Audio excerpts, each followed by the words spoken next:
When Oslo van der Wallace's The Good Line number 278 was presented at the Guggenheim Museum in Sweden last month, there was little background presented about this great work. The family members who had opened his studio a month after his last reported phone conversation simply assumed that this work, the last in the numbered series, must have been as close to his desired vision as possible. However, after the local investigation bureau turned over his journals and notebooks to the family, a deeper understanding of the work was established. Inspiration began while van der Wallace was viewing a midnight screening of Wim Wenders' Wings of Desire. Peter Falk, playing Peter Falk, delivers a throwaway line while sketching a portrait of an extra on the film he is acting in. "That's a good line," he says to himself. This started van der Wallace thinking about what constituted a good line, and so his quest began.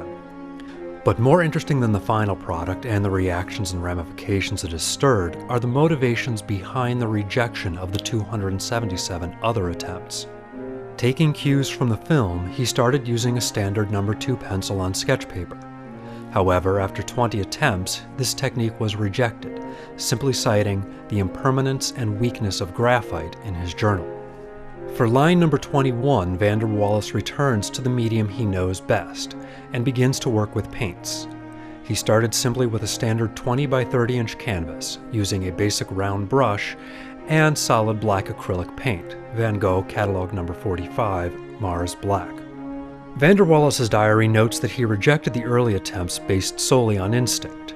The process was to simply approach the canvas and try to draw the best line he could, then to reflect on the piece and try to determine if and how it could be improved. After completing work number 43, van der Wallace notes that he can see the weakness of his own technique in the line. Examination reveals hesitations and uncertainty. He decides that his painterly technique is not adequate to create the line for which he is striving. At this point, van der Wallace begins to study Japanese calligraphy. The study becomes fairly intense. As those who knew van der Wallace could attest, this is typical of the artist. His obsessive focus is well known in his circle of friends. While he does produce a lot of calligraphy, he abstains from working on the line project during this time period due to his own impurity. After a massively productive period resulting in 43 paintings in less than 2 weeks, van der Wallace discovers that paint is inadequate for this work.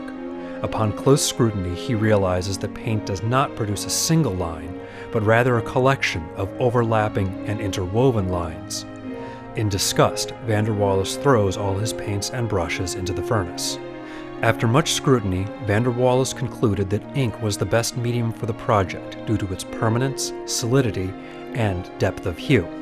After 3 months and 27 new attempts, van der Wallace notes in his journal that he felt that the problem was not only a weakness in his technique, but indicative of a general weakness in his own body. His balance is off and prevents him from being capable of moving in the perfect way necessary to draw such a line. So, van der Wallace begins to study both yoga and Zen.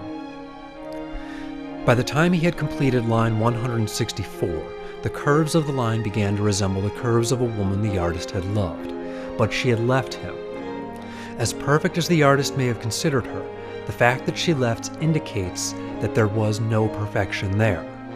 After drawing number 184, van der Wallace began to think that the problem was with a weakness in his own body. He began to trace various parts of his body in an attempt to find the flaws. These sketches fill over 30 pages in his journal, but it appears that none of them became any part of the actual numbered series. It is mentioned now only to explain the following shift in his work. Starting with drawing number 185, van der Wallace began to try to find lines in other great works of art. Line number 185 begins with the first tracing of the notes from Beethoven's Ninth Symphony. That resulted in 13 rejected works. For line number 199, he began tracing parts of Leonardo da Vinci's Mona Lisa. This resulted in 24 rejected works. This strategy continues for 67 more drawings, taking inspiration from sources as wide-ranging as Michelangelo's David, the Taj Mahal, and the Pacific Coast Highway.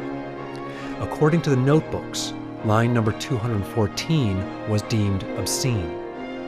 Van der Wallace notes that line number 232 was childish and immature.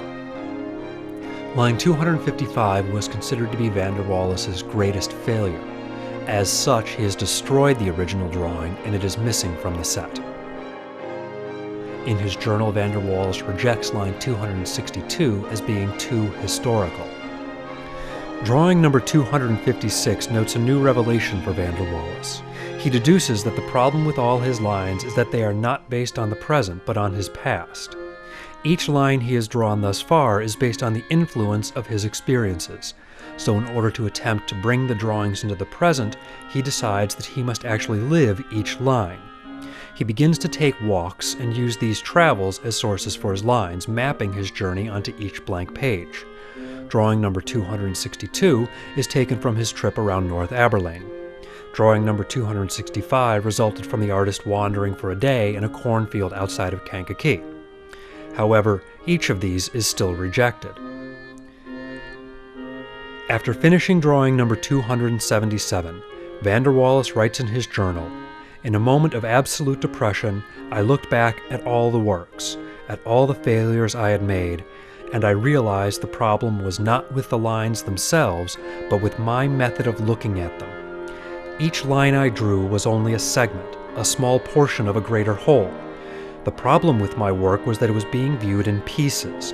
Unable to see the whole of the project, I was unable to recognize the continuation of the action. The problem was that each of my lines was trapped in a finite space and time by the paper and ink I was using to capture it. Perfection cannot be limited in such a way. It extends beyond that. In order to create something truly perfect, I too must be able to extend myself. I have an idea." This is the last note in his journals.